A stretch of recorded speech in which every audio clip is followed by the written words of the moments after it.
Colonial architecture in New York, Dutch and English influences, 17th-18th centuries. Introduction. New York City, the vibrant and sprawling metropolis recognizable across the globe, has a history that stretches far beyond the towering skyscrapers and bustling streets we see today. To understand the soul of this city, one must roll back the centuries to its colonial past, where its story began as a strategic settlement molded by commerce, diversity, and cultural fusion. This video delves into New York's early days, when it was first known as New Amsterdam and later transitioned under British rule to become New York. We will uncover how its architectural landscape, infused with Dutch pragmatism, English refinement, and indigenous craftsmanship, became a window into the lives, aspirations, and challenges of its earliest residents. This introduction sets the stage for exploring New York's architectural identity as a reflection of its journey through empire, trade, and cultural collision. New York's rise as a cultural and economic hub can be traced back to the early 1600s, when Dutch settlers founded New Amsterdam at the southern tip of Manhattan Island. Chosen for its prime location at the mouth of the Hudson River, this settlement quickly became a vital center for trade in the New World. With its natural harbor and river access, it attracted merchants eager to exchange European goods for furs and resources sourced from the land. Under Dutch control, the settlement grew into a patchwork of homes, warehouses, and marketplaces. But what made New Amsterdam remarkable was not merely its economic potential, it was its diversity. Settlers from across Europe, Africa, and the Americas mingled alongside native peoples, making early Manhattan a multicultural melting pot. In 1664, the English seized the colony, renaming it New York in honor of the Duke of York. However, they didn't erase its Dutch roots. Instead, these two European powers left permanent marks on the city's identity, particularly in its architecture.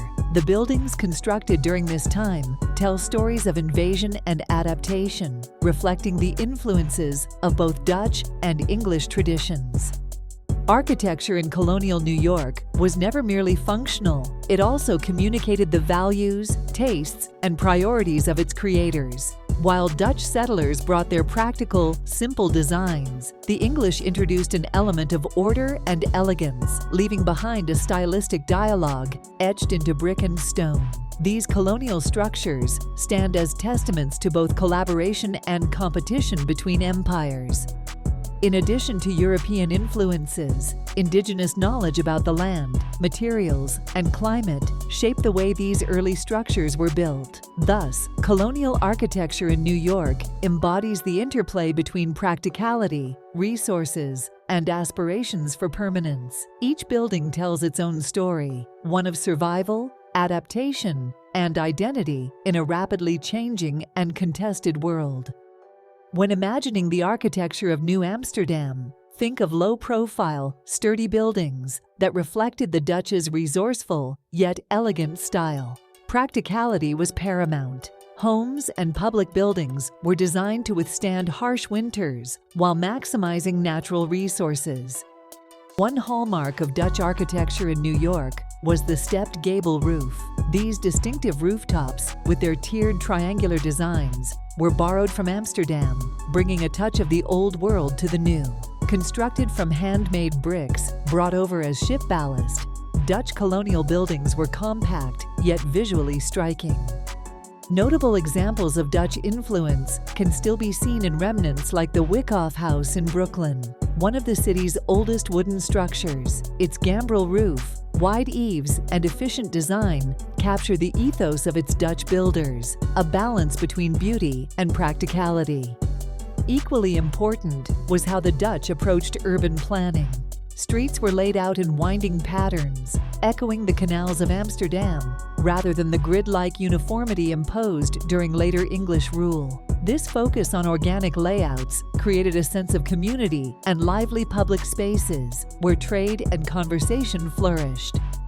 When the English took control of New Amsterdam and renamed it New York, they brought with them an architectural language vastly different from that of the Dutch. While the Dutch styles were characterized by their compact forms and practicality, English architecture introduced the Georgian style, a celebration of symmetry, proportion, and refinement that reflected the tastes of the English aristocracy.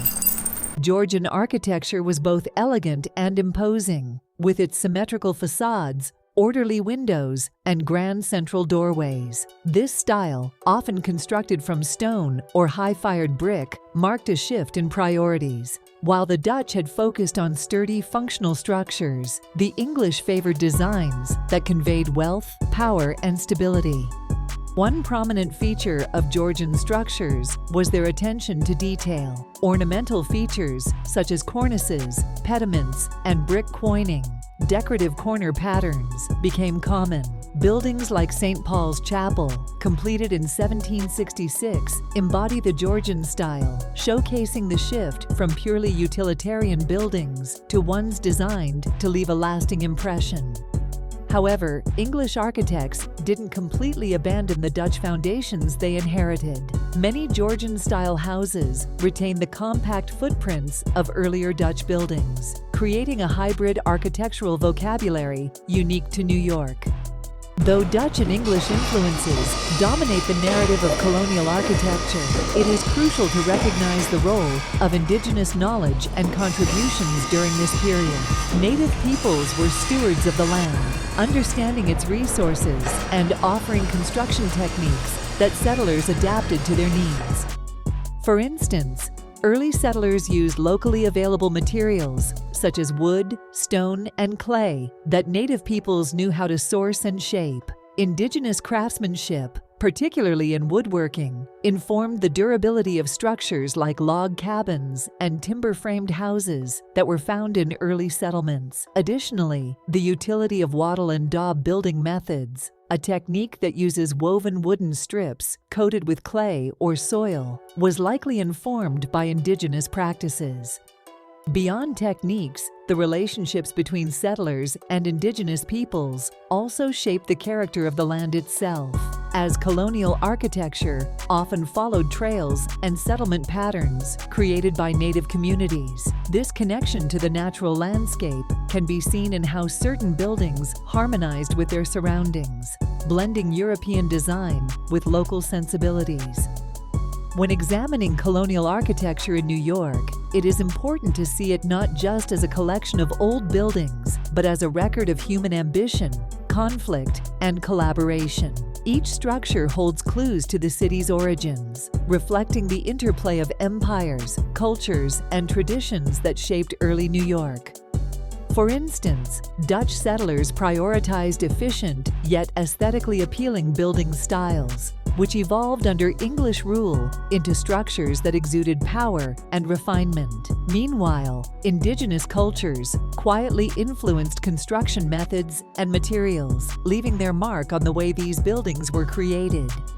These architectural remnants remind us that history is not a monologue, but a dialogue, sometimes harmonious, sometimes contentious, between peoples. For New York, this dialogue transformed its skyline into a living museum of colonial ambitions and multicultural exchange. What does this all mean for modern New York? Colonial architecture offers us a tangible connection to the city's past, a reminder that New York was built on ambition, diversity, and resilience. However, many of these historic structures are increasingly rare, lost to modern development or neglect. Preserving these buildings preserves the stories they tell, ensuring that future generations can learn about the city's foundational years. Colonial architecture also challenges the narrative of New York as purely a modern, forward-looking city. It reminds us that innovation and growth are rooted in a rich history of cultural exchange, adaptation, and community building. As we close this introduction to colonial architecture in New York, we invite you to view the city through a new lens. Look beyond the towering skyscrapers and shimmering lights, and take time to appreciate the details of its older buildings, their brick facades, gabled roofs, and orderly Georgian designs. These structures are much more than the sum of their parts. They are artifacts of a time when empires vied for dominance and communities merged to create something entirely new. In the next video, we will take a closer look at the Dutch influence. For now, take a moment to reflect on how these early structures shaped New York's identity, forming a legacy that continues to inspire and inform its history today. Join us again as we uncover more stories and celebrate the architectural heritage of New York City's fascinating colonial past.